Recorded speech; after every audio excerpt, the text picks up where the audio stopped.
Namaste. This is Ruchi and Sanjal. Ganesh or Vinayak Chaturthi is observed during the lunar month of Bhadrapada, usually falling in August or September. This festival begins on the fourth day of the waxing moon phase. Ganesh Chaturthi celebrates the birth of Lord Ganesh, the remover of obstacles and the god of wisdom, prosperity, and good fortune. When was Lord Ganesh born? Tell us the story behind his birth. Well, Lord Ganesh was born in Satyug. According to an interesting legend, he was created from the sweat or dirt of goddess Parvati's body. Following her mother's orders to guard her, he didn't even allow Lord Shiva to enter. In fact, Shiva had to fight him. To comfort the grieving Parvati, Shiva sent his Gan to bring back the head of the first living being they encountered, which happened to be an elephant. Shiva placed the elephant head on the boy's body, bringing him back to life, but with an elephant head. But how could such an event occur? How could Shiva not recognize his own son? How in the world it is possible to put an elephant head on the human body? Well, this story encodes hidden spiritual secrets. Without an esoteric understanding, it is difficult to grasp its inner meaning. Some may take it literally and defend their faith against any doubt, while others might dismiss it as a mere myth or may find it very funny. Now, Ganesh, created from Parvati's sweat or dirt, actually symbolizes our lower nature or impurities. Yes, and Shiva represents divine energy. When divine energy attempts to enter our system, the grosser, lower energies resist and prevent the divine energy from entering. That is why many people complain they cannot meditate. So, in the process of spiritual evolution, divine energies must overcome this lower nature to reach the Kundalini energy to awaken it. The elephant symbolizes the Muladhara chakra, where the Kundalini resides. The placement of elephant's head on Ganesh signifies the awakening of the Kundalini energy and raising it to the Sahasrar. It's so interesting. Our culture is full of gems. Such deep spiritual teaching in a simple and rather curious story. The slaying of baby Ganesh represents destruction of lower nature or the act of purification. And replacing the head with elephant head means awakening of Kundalini energy to the Sahasrar. So, how does this process of overcoming our lower nature and awakening the Kundalini energy happen within us? This is simple. Follow regular practice of inner alchemy yoga, which involves comprehensive and systematic purification practices and Kundalini awakening meditation. According to Shiva Purana, Lord Ganesh is said to be born in Satyug. But interestingly, why is he not mentioned even in Ramayana? His mention and worship only started in Dwapara Yuga. In fact, he is first mentioned in the Mahabharata. Well, to decode this, we need an esoteric understanding of the yugas, as discussed in Esoteric Astrology.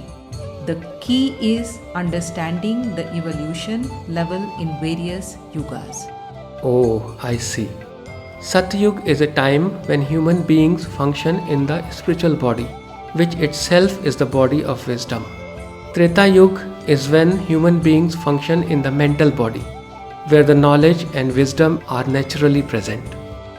Yes, you got it right. In Dwapar and Kali Yuga, human beings are predominantly driven by their emotional and physical bodies, which are lower than the mental body.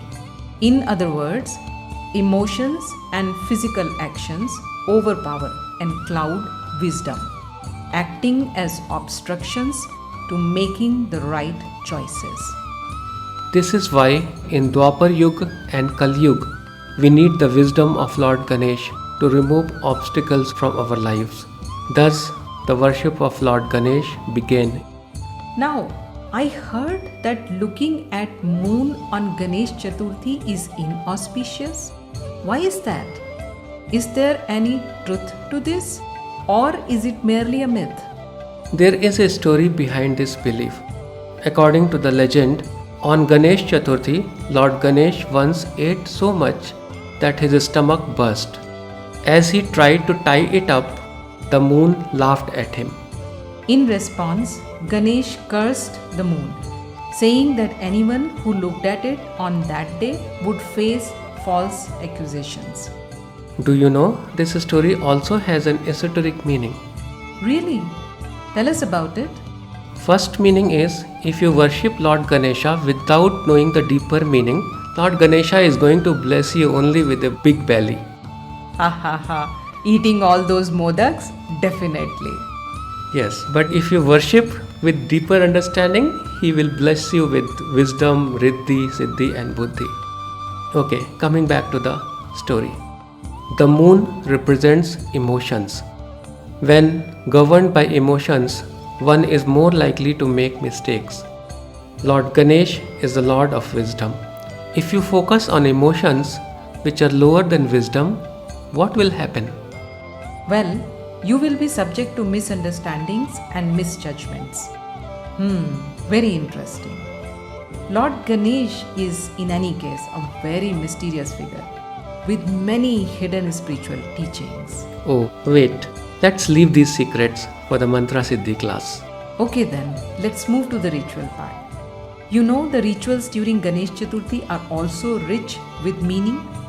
The placement of idol, the daily prayers, the final Visarjan, each represent stages of spiritual growth. But why is final Visarjan so important? Visarjan symbolizes the transition from form to formlessness, from duality to non-duality, and from worship to meditation. The gods and goddesses represent the powers within each of us. Okay, got it. In worship, we establish idols and worship externally. In meditation, however, we move to formless worship, recognizing and installing the divine within us. And when this inner realization occurs, the external idol becomes unnecessary, and we perform Visarjan, letting go of the external and turning inwards. Beautifully explained. Can you also throw some light on how worshipping Lord Ganesh helps us astrologically? Certainly. Lord Ganesh is connected to Mercury, Ketu, Moon, and in general all the planets. Meditating on Lord Ganesh during this auspicious time can heal and neutralize the malefic effect of these planets, turning them into benefic influences. Chanting the Ganesh mantra is a higher form of meditation on Lord Ganesh. Are you going to release Ganesh mantra also on this auspicious occasion? Yes, of course. But is there a specific time that's considered most auspicious for performing these practices? Yes. The practices are traditionally performed during Madhyan, the midday, when the sun is at its peak. This time is considered the most auspicious as it aligns with Lord Ganesha's birth hour. For the exact Muhurat this year, please check the description below. As we prepare to celebrate Ganesh Chaturthi this year, let's approach the festival with devotion, awareness, and understanding. You can perform ritualistic worship as per your tradition and/or chant the Lord Ganesh mantra every day until Ganesh Visarjan. When we chant the Ganesh mantra regularly, we start imbibing his qualities in us, turning into mini Ganesh gradually. May Lord Ganesh bless us all with his grace. If you enjoyed this content, be sure to like and subscribe for more updates and information. If you would like to know more esoteric details about any other festival, please do write in the comments. Your support helps us bringing you more of what you love. Thank you. Namaste. Until we meet again.